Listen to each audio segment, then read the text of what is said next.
Ndugu zangu wapendwa, karibuni katika tafakari neno la Mungu, na leo ikiwa ni Dominika ya furaha, Dominika Gaudete. Na masomo yetu siku ya leo, somo la kwanza natoka katika kitabu cha Nabii Isaya, sura ya 35 aya ya kwanza mpaka aya ya 6a na ile aya ya 10. Huku somo la pili ni waraka wa mtume Yakobo kwa watu wote, sura ya 5 aya ya kwanza mpaka aya ya 10. Na somo la injili siku ya leo ni injili ya Mathayo sura ya 11 aya ya 2 mpaka ile aya ya 11.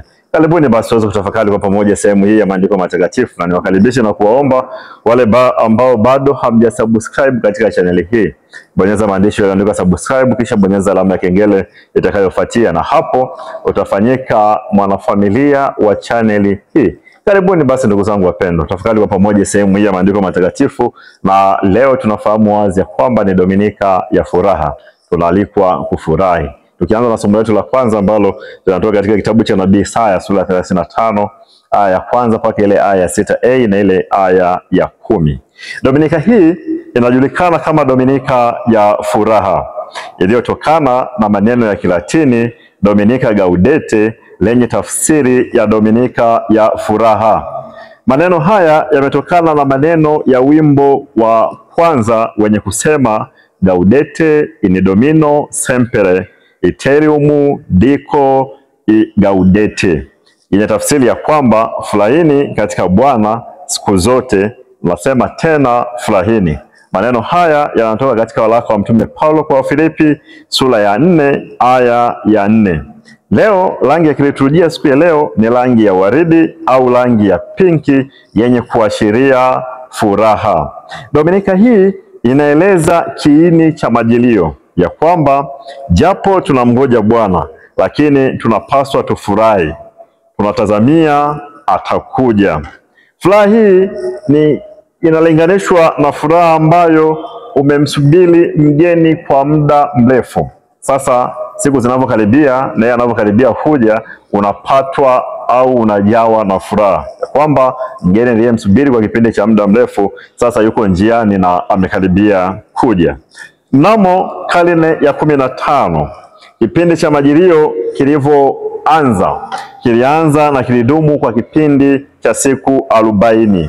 Na katika kipindi hiki cha majilio kilianza rasmi tarehe ya 11 ya mwezi Novemba, siku ambayo kanisa lilimkumbuka Mtakatifu Maritini. Na siku hiyo sasa ndio ikawa ni ufunguzi rasmi wa kipindi cha majilio ambacho kilidumu kwa kipindi cha siku 40.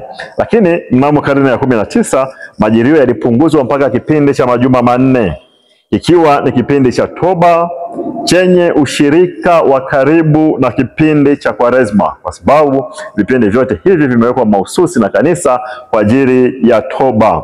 Vipindi vyote hivi ni shirika na vyote vinalenga toba.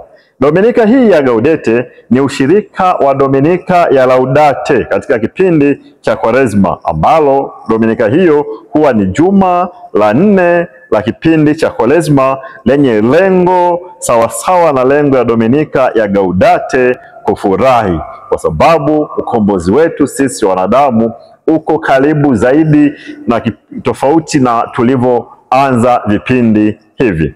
Kwa hiyo tunapotafakari leo katika Dominika hii ya furaha, ni Dominika ambayo tunaalikwa tufurahi zaidi kwa sababu kuzaliwa kwa Mwokozi wetu kumekaribia. Na Baba Mtakatifu Benedikto wa 16 aliwahi kusema, Wakristo wanapaswa kufurahi kwani kuja kwake Bwana ni dhahiri, wala haukuwezi kukawia.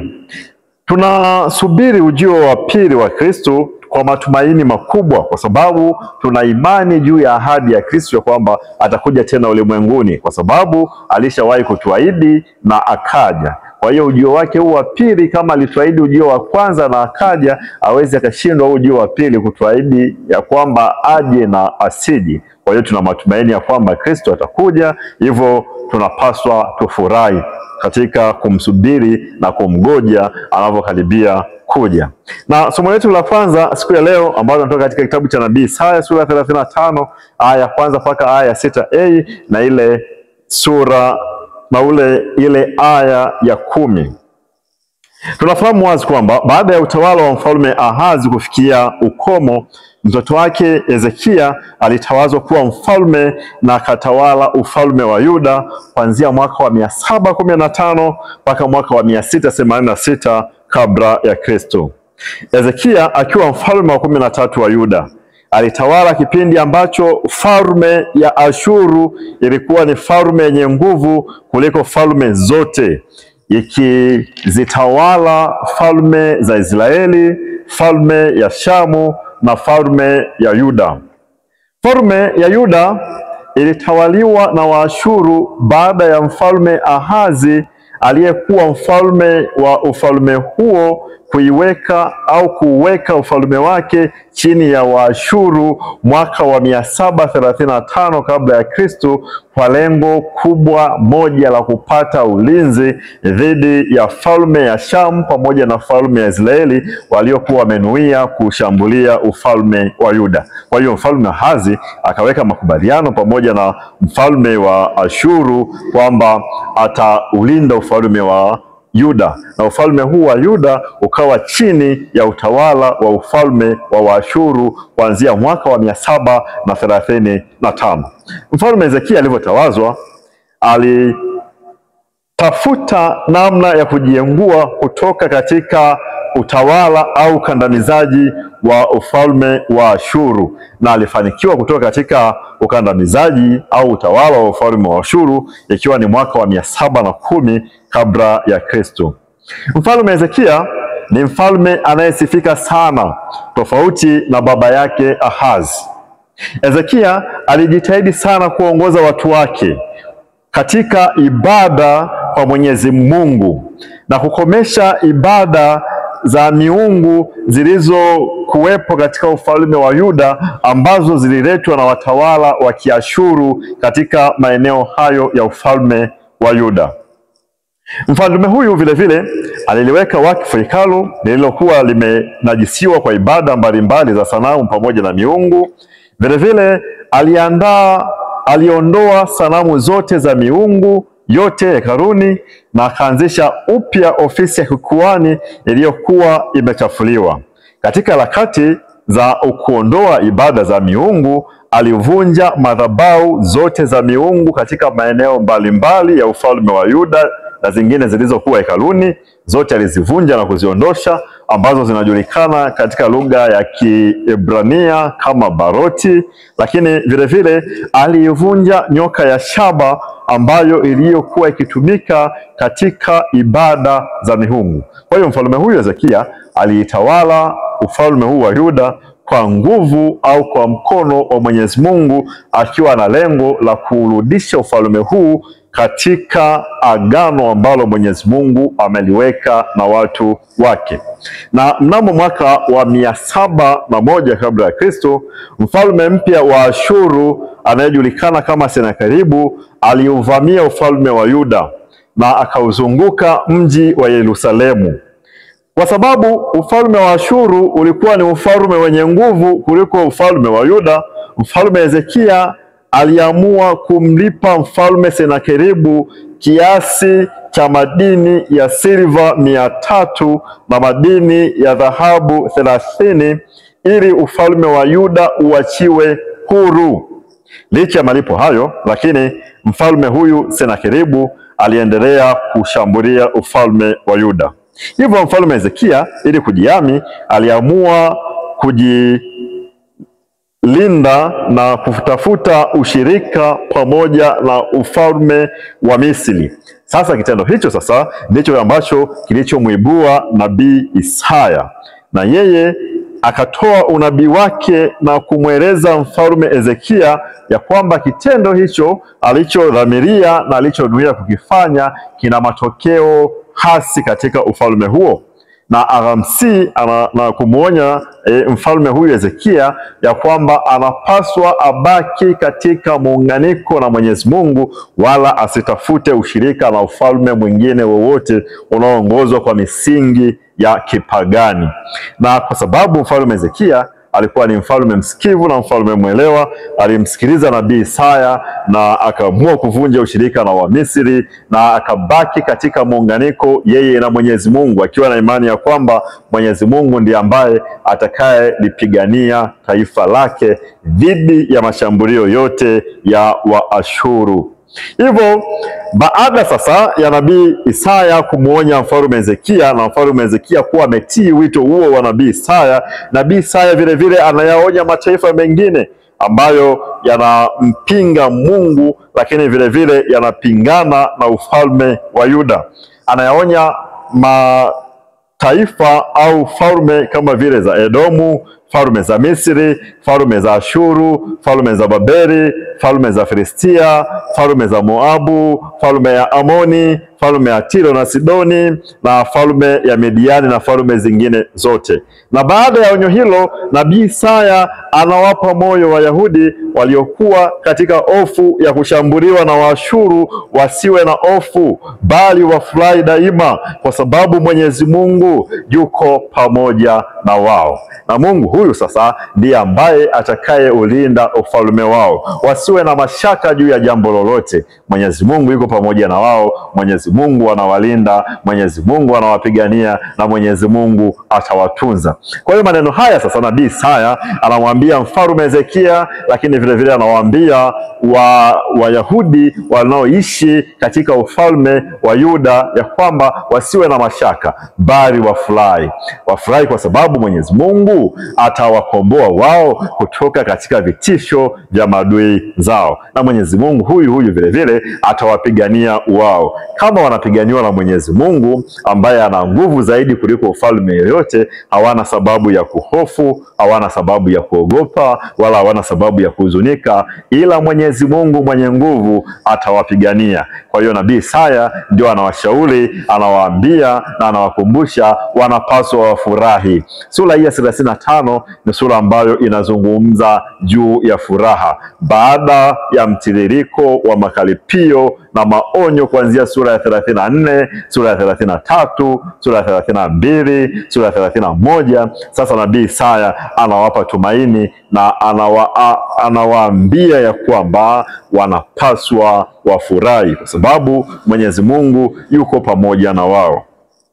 Na somo hili sasa la sura hii vile vile inadokeza furaha watakayoipata baada ya kuwa wamerudi kutoka utumwani. Maneno haya ndio ambayo sasa yatadokeza tena furaha ambayo itakayokuja baadaye baada ya kuwa wametoka katika utumwa wa Nebukadneza huko Babeli. Sasa ndio maneno haya yanatokeza vile vile furaha hiyo watakayoipata watakaporudi katika nchi yao. Lakini kipindi hiki ni kipindi cha kabla ya kupelekwa uhamishoni Babeli, na hivyo sasa nabii Isaya anawasihi wabaki katika neno hilo la Mwenyezi Mungu na maagano yake, lakini vile vile Mwenyezi Mungu atawapigania endapo wao watabaki katika misingi ya agano takatifu. Kwa hiyo nabii Isaya ndio anawakumbusha kwamba mnapaswa mwe na furaha siku zote. Ninyi wenyewe kwa nguvu zenu na kwa uwezo wenu hamwezi mkapigana na maadui zenu, lakini Mwenyezi Mungu atawapigania. Kama mnaye Mungu ambaye atawapigania, hampaswi kuwa na hofu, bali furahini siku zote, mwe wenye furaha siku zote, na muisambaze furaha hiyo baina yenu ninyi kwa ninyi. Na furaha hiyo inatokana na tumaini ya kwamba mnaye Mungu mwenye nguvu na ambaye atawapigania kutoka katika makucha ya Waashuru. Na somo letu la pili siku ya leo ambalo linatoka katika waraka wa mtume Yakobo kwa watu wote, sura ya 5 aya ya 7 mpaka ile aya ya 10. Ziko nyaraka 7 ambazo zinajulikana kama nyaraka kwa watu wote. Nyaraka hizo ni waraka wa Yakobo kwa watu wote, kuna waraka wa Yuda kwa watu wote, waraka wa kwanza na waraka wa pili wa Petro kwa watu wote, kuna waraka wa kwanza, waraka wa pili na waraka wa tatu wa Yohane kwa watu wote. Nyaraka hizi ni tofauti na nyaraka zile ambazo mtume Paulo aliziandika kwa ajili ya makanisa fulani fulani. Yakobo huyu anayetajwa katika waraka huu sasa inasadikika ya kwamba ni yule anayetajwa kama ndugu wa Yesu katika Injili ya Mathayo sura ya 13 aya ya 55.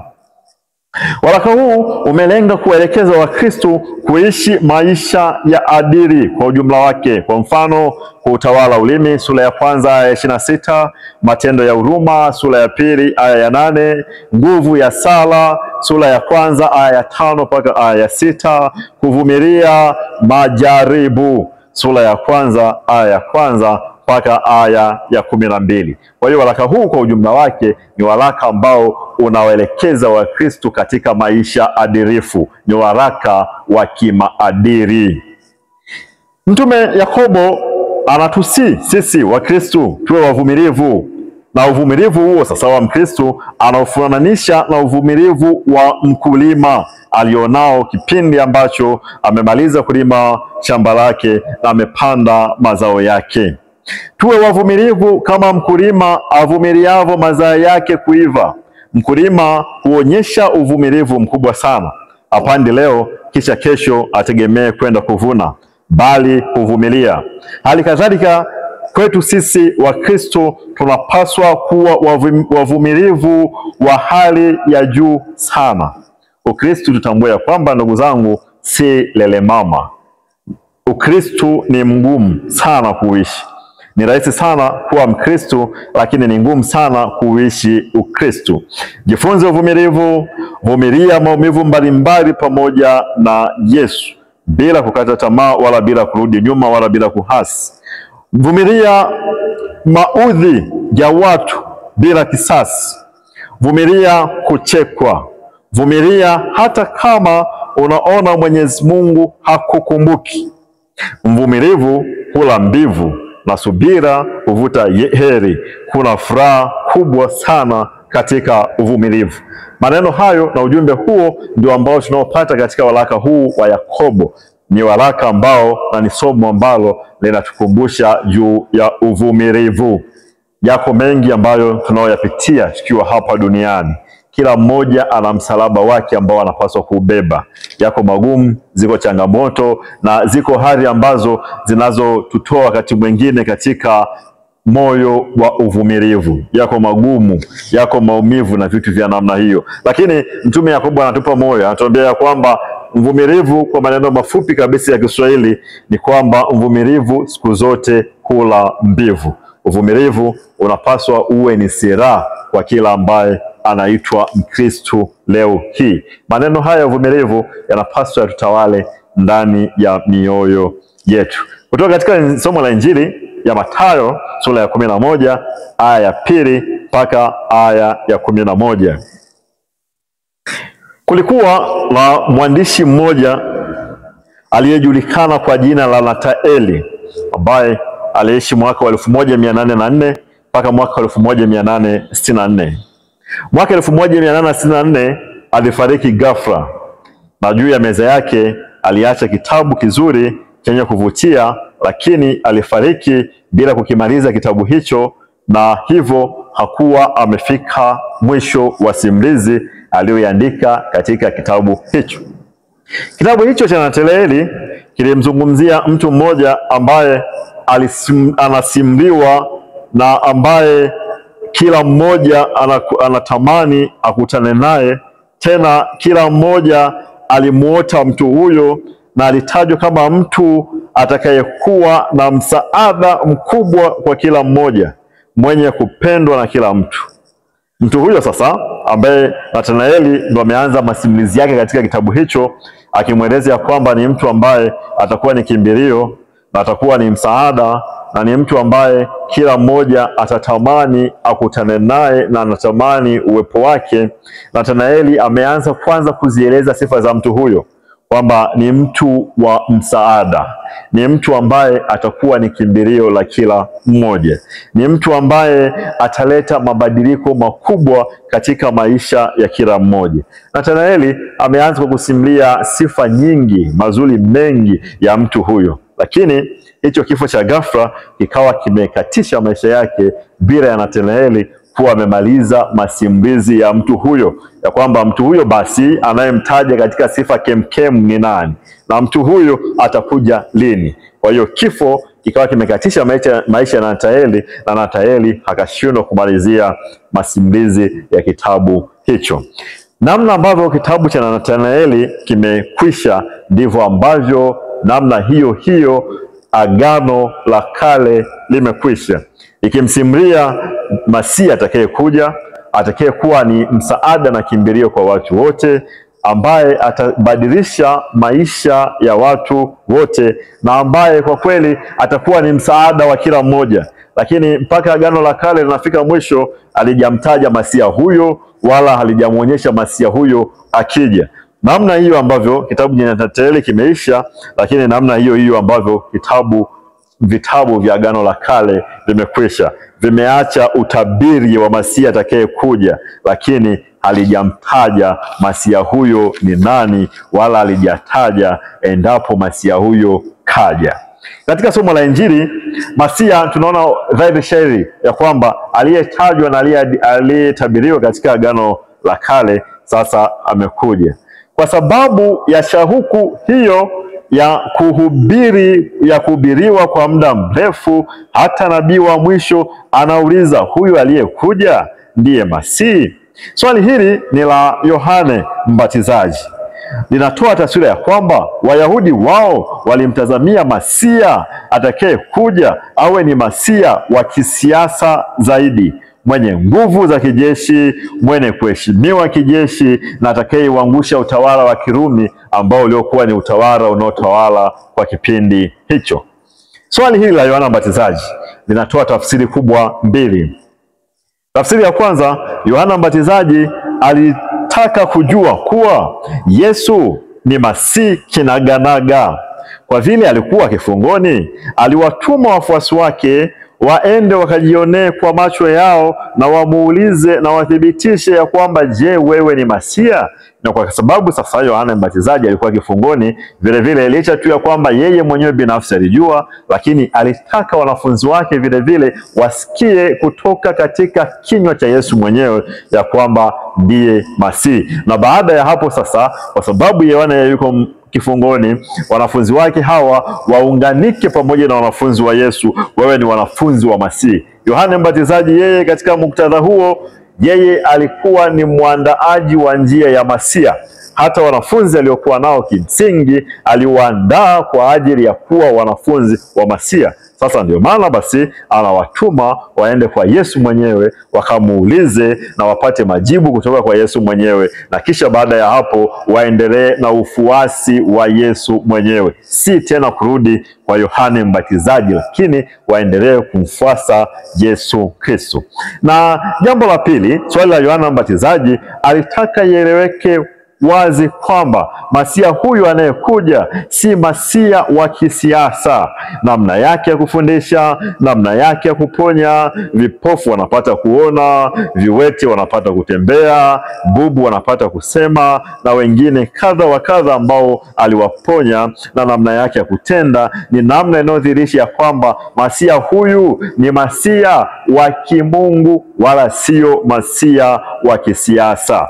Lakini Yesu baada ya hayo yote sasa anawatuma tena wanafunzi wa Yohane Mbatizaji hawa ya kwamba waende wakamweleze Yohane, lakini si kumweleza Yohane tu, waende wakawaeleze watu wote yale ambayo wameyashuhudia kutoka kwa Yesu, ambayo yanayodhihirisha kwamba Yesu Kristo ndiye Masia ambaye alitabiriwa katika Agano la Kale, na sasa katika Agano hili Jipya ameyatimiza yote hayo.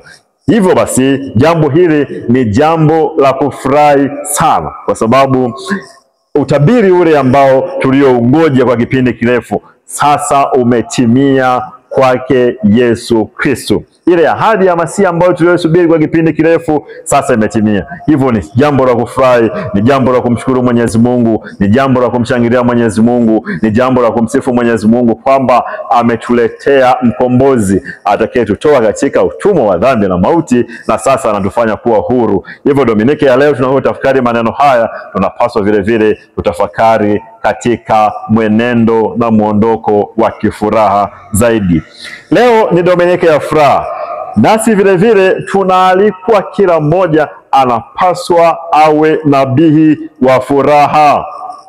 Tupeleke furaha palipo na huzuni, tupeleke furaha katika familia zetu, tupeleke furaha katika maeneo yetu ya kazi na shughuli zetu za kila siku, tupeleke furaha katika jumuiya zetu, tupeleke furaha katika jamii zetu, tupeleke furaha kwa ndugu zetu, tupeleke furaha kwa majirani zetu, tupeleke furaha kote ambako tunakokwenda. Sisi sasa ni manabii wa furaha, sisi ni wajumbe wa furaha. Ni mwiko kwetu sisi kupeleka uhasama, kupeleka chuki, kupeleka magomvi, kupeleka misuguano na mengine yote yasiyofaa. Dominiki ya leo inatukumbusha sisi ni manabii wa furaha. Kote tunakokwenda tunapaswa tupeleke furaha. Zaidi ya yote tunapaswa tutayarishe njia ya Bwana. Mtakatifu Teresa wa Avila alisema kwamba Kristo kwa sasa yupo duniani lakini hana mwili, isipokuwa anategemea na kutumia mwili wako. Hana mikono wala hana miguu, isipokuwa anategemea miguu na mikono yako.